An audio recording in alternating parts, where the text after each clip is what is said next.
LeeAnne and I welcome you to my channel. And if you want to know how to secure an NBI clearance even if you're living abroad, this is for you. Mga kababayan, ito na po ang process kung paano nyo makuha ang inyong NBI clearance. The first step that you have to do is get an application form from the Philippine Embassy or consular office where the country you are staying. Pagkatapos po nyo na makakuha ng application form is you have to fill it out. Nyo ma-fill out ang application form. The next thing you have to do is to affix your fingerprints in the application form. Now, this is very tricky because you should ask assistance from the Philippine Embassy. You need to pay for this one. You have to pay because they will authenticate that those fingerprints are really yours. It's 1,900 for the authentication of your fingerprint. And there is also another option for that is you can go to the country where you're staying. You can go to their police station and ask their assistance. After your fingerprint, you need to also prepare two 2x2 photo, recent photo. Okay? Huwag na yung mga photo last year, 5 years ago, 10 years ago. It should be within 3 months. They might ask you to also sign the back page of your photo. You have to write your name and signature at the back of your photo. Fourth step is you have to photocopy your passport, your Philippine passport, and your government IDs. If you have any government IDs, you can photocopy it. But if you don't have, that is fine because passport will do. The fifth step is you have to send a document to your representative in Philippines together with the authorization letter. Make sure that your representative will also bring her ID or government ID or her passport to the NBI office. For the sixth step is you have to register for an online NBI appointment. To do that is you have to go to their website, check the description below because I will put the link of that website. The website looks like this one here. It's for everyone.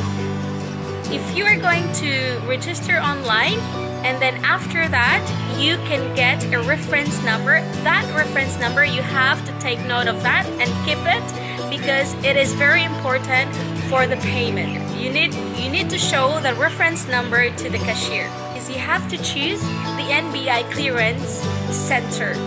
Now in this one you have to choose only the one in UN or United Nations Avenue in Ermita. That's the only NBI office that caters a special application like this one because remember that you are going to ask a representative to do it for you. So now make sure that you choose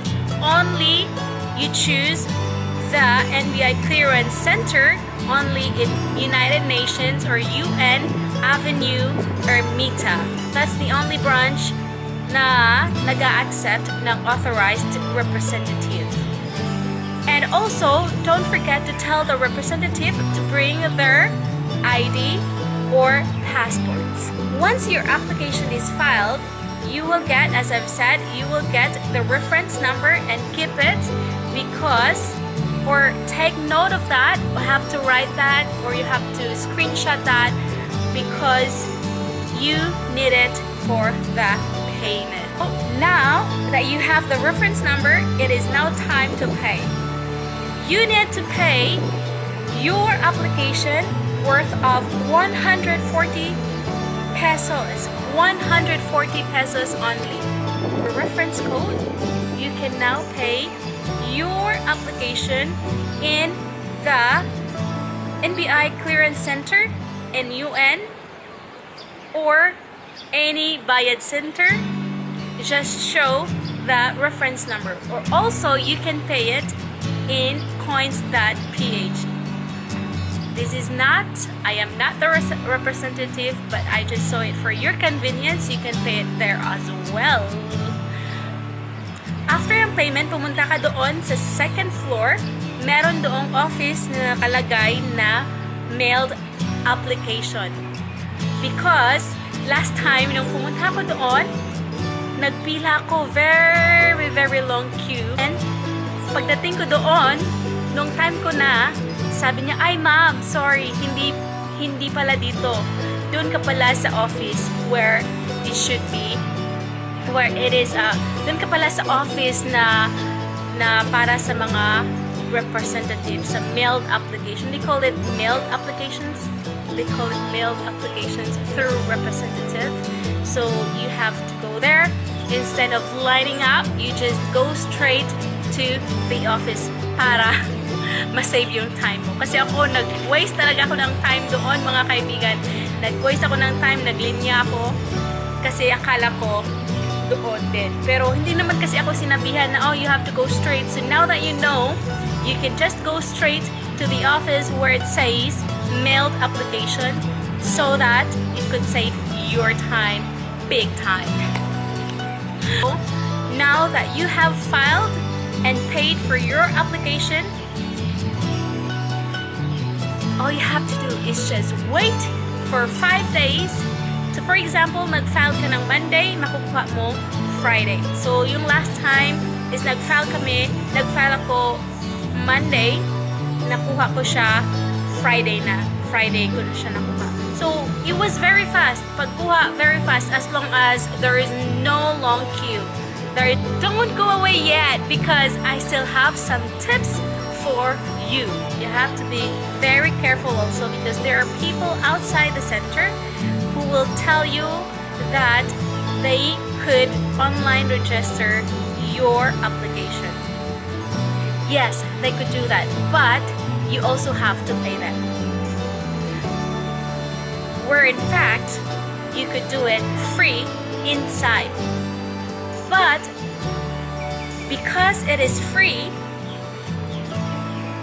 mataas din yung pila. Yes, mataas yung pila. That's why some people opted to just do it outside at magpa-help dun sa mga tao dun sa labas. Kaya, I think 100 pesos yung babayaran mo. But you can save 100 pesos if you're gonna do it at home before pumunta doon sa center. At also, pwede din na doon na lang sa loob, magpila, magtyaga. Kasi sayang din yung 100. Kung maraming tao nagpaparegister doon sa labas, marami silang kita, pero I understand, nakabuhayan din nila yun. Diba? Okay, so warning ko lang yun, ha? Warning ko lang dun sa inyo. Kung gusto nyo magtipid or gusto nyo magbayad, okay, doon na lang kayo magpa-help sa mga tao naman sa labas.